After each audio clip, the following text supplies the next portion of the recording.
세계 최고의 명문이라는 미국 하버드대가 우리나라가 일본 지배 덕분에 발전했다는 식의 왜곡된 역사를 가르쳐왔다는 소식 JTBC가 여러 차례 보도한 바 있습니다. JTBC 보도 이후 하버드대가 새 교재를 만들었는데 많이 바뀌었습니다. 기존에 없던 위안부 피해자 내용이 추가됐고 일본의 대신 동해를 앞에 세웠습니다. 무엇보다 일제 강제 동원 사실도 추가로 명시했습니다. 정재윤 기자가 취재했습니다. 미 하버드대 경영대학원이 내년부터 사용할 한국 관련 교재입니다. 지난해 JTBC 보도로 역사 왜곡 논란이 일자 문제된 부분을 전면 수정했습니다.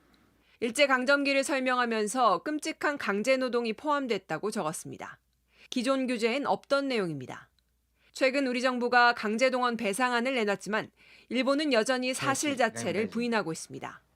はいずれも強制労働に関する条約上の強制労働には該当しないものと考えておりまして、これらを強制労働と表現することは適切ではないと考えております。 이런 상황에서 하버드 측이 일제 강제동원 사실을 적시한 건 우리 측 주장에 힘을 실었다는 분석입니다. 대한민국 분들이 억울했던 점, 좀 피해를 당했던 점, 그런 점들을 의기투합해서 얘기를 했기 때문에 그게 들렸다고 생각하거든요. 대한민국 여론의 승리라고. 하버드는 기존엔 일제가 우리나라를 단순히 통합했다고 설명했지만 개정 후엔 무력을 사용했다고 구체적으로 서술했습니다. 가장 논란이 됐던 일제 덕분에 한국이 발전했다는 내용도 개발은 일본의 이익을 위해 이뤄진 것이라고 분명히 했습니다.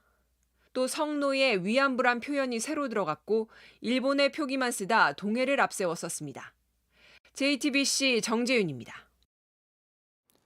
보신 것처럼 하버드대도 일제 강제동원 사실을 명시했지만 일본은 여전히 역사적 사실 자체를 인정하지 않고 있죠. 얼마 전 일본의 사과도 참여도 없이 우리가 강제동원 피해자에게 대신 배상하는 방안을 발표했는데 생존 피해자 측이 한자리에 모여 반대 입장을 분명히 했습니다. 특히 양금덕 할머니는 굶어 죽어도 그런 돈 안 받겠다고 했습니다. 백민경 기자입니다. 일제 강제동원에 대해 대법원 확정 판결을 받은 생존 피해자 측이 한자리에 모였습니다. 일본 제철의 이춘식 할아버지 그리고 미쓰비시 근로정신대 소송의 양금덕 김성주 할머니의 그 제3자 변제안에 대한 반대하는 뜻을 명확하게 전달하기 위해서 이 자리에 왔습니다. 생존 피해자 측은 현행 민법상 당사자가 허용하지 않을 경우 제3자 변제를 할 수 없다고 강조했습니다. 변제를 맡을 재단이 오히려 일본 피고 기업을 지원한다는 비판도 나왔습니다.